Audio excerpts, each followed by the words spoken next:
Anda masih bersama kami di CNN Indonesia Connected. Virus Corona atau COVID-19 mewabah dan menjadi perhatian dunia termasuk kita Indonesia. Nah, seiring dengan penyebaran COVID-19 ada banyak sekali istilah medis yang sering digunakan tapi mungkin juga membuat Anda, masyarakat semua agak kebingungan. Jadi banyak sekali istilah-istilah yang beredar, istilah-istilah medis yang pasti membingungkan.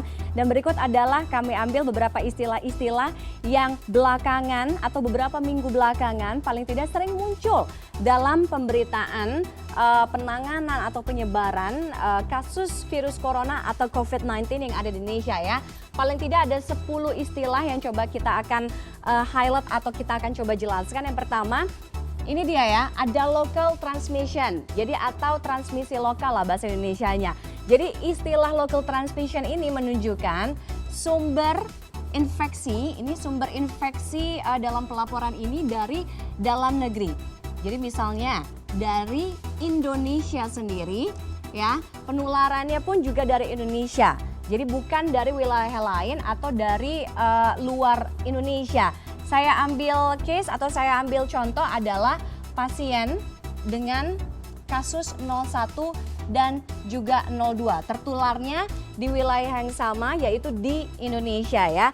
Kemudian yang kedua ada yang namanya juga imported case pastinya yang suka Anda dengar. Jadi imported case ini adalah di mana si sumber virusnya ini bukan berasal dari Indonesia tapi dari luar negeri ya.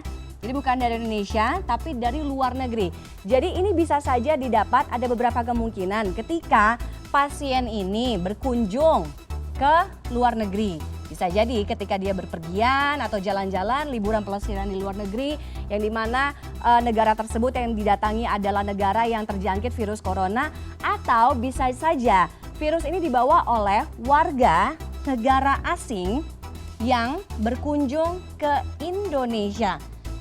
Dalam hal ini contohnya saya kasih contoh adalah warga negara asing, yaitu warga negara Jepang yang menulari pasien 01 dan 02 ya. Itu tadi imported case. Kemudian ada juga istilahnya yaitu under investigation. Apa under investigation atau dalam investigasi ini menunjukkan sebenarnya di mana sih? Di mana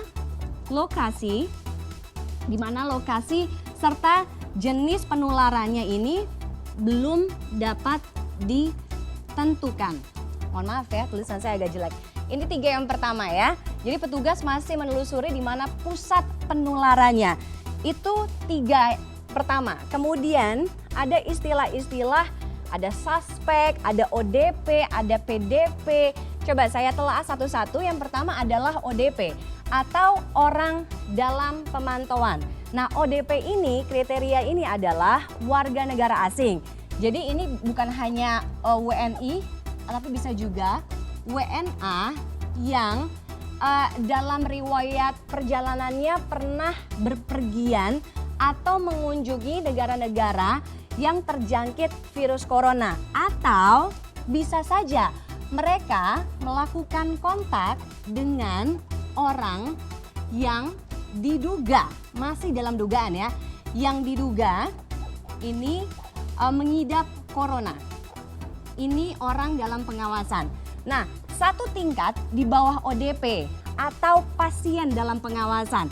Nah, PDP ini adalah pasien dalam pemantauan. Jadi istilahnya kalau PDP ini pasien yang mengalami sejumlah indikasi atau gejala-gejala awal seperti flu, kemudian demam, batuk gitu ya, sesak nafas. Tapi sekali lagi, pasien dalam pengawasan ini bukan berarti dia positif atau terjangkit virus corona.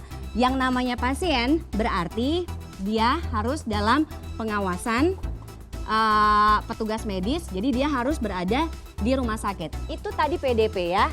Kemudian satu tingkat lagi di atas PDP, Anda pasti juga sering banget dengar istilah ini ya, suspek. Nah, siapa saja sih orang-orang yang bisa dikategorikan suspek corona? Nah, kalau suspek ini, suspek belum tentu positif ya, belum tentu dia betul-betul mengidap atau positif virus corona. Suspek itu adalah yang membedakan dengan tadi adalah gabungan dari ODP dan juga PDP. Jadi orang-orang yang punya indikasi gejala-gejala tadi, ada flu, kemudian demam, kemudian dia pernah melakukan kontak dengan orang yang diduga terjangkit virus corona, atau dia juga pernah berpergian ke negara yang memang wilayahnya terjangkit virus corona. Itu yang dinamakan suspek. Nah, untuk memastikan dia confirm atau tidak, maka dia harus menjalani tes medis, yaitu adalah throat swab, yaitu ini merupakan pengecekan lendir yang berada di bagian dinding belakang lidah, kemudian tenggorokan dan sebagainya. Nah, dari hasil pengecekan tersebut bahwa pasien tersebut bisa dinyatakan confirm itu juga tidak hanya confirm yes ya, confirm positif. Ini confirm ini merupakan status pasien yang paling tinggi. Jadi confirm ini bisa ada dua. Bisa positif, dia mengidap virus corona, bisa juga dia negatif.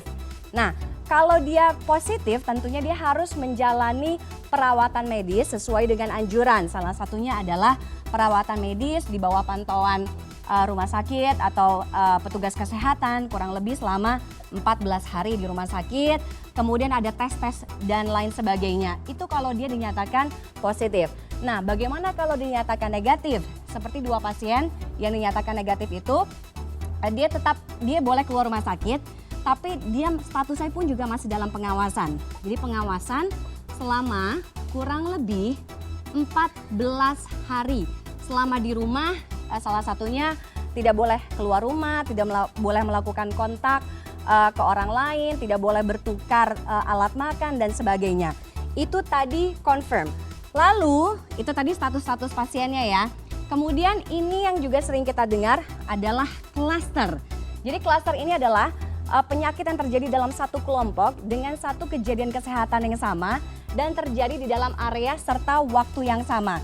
Saya ambil sampel adalah dalam kasus ini atau kasus yang terjadi di Indonesia adalah pasien nomor 1, 01 sampai dengan 05 berada di klaster yang sama. Nah, ada juga turunan dari klaster yaitu subklaster. Ini penelitiannya juga lebih lanjut lagi. Oke, kita bergerak ke slide berikutnya. Yang terakhir adalah tracing.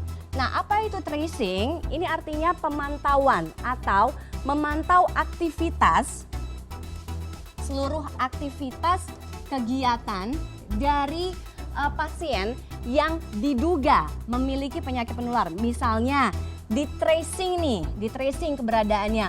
Aktivitas apa saja sih yang sudah ia lakukan? Kontaknya dengan siapa saja sih?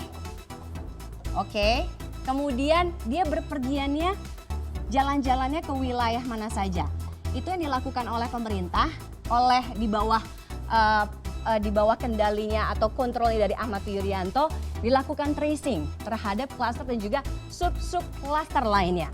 Dan ada juga yang terakhir nomor 10 adalah community spread.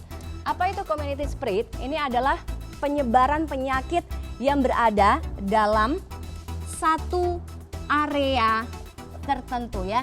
Meski mungkin tidak diketahui kamat pastinya seseorang ini tertular, nah tapi ini yang disebut dengan community spread atau penularan komunitas.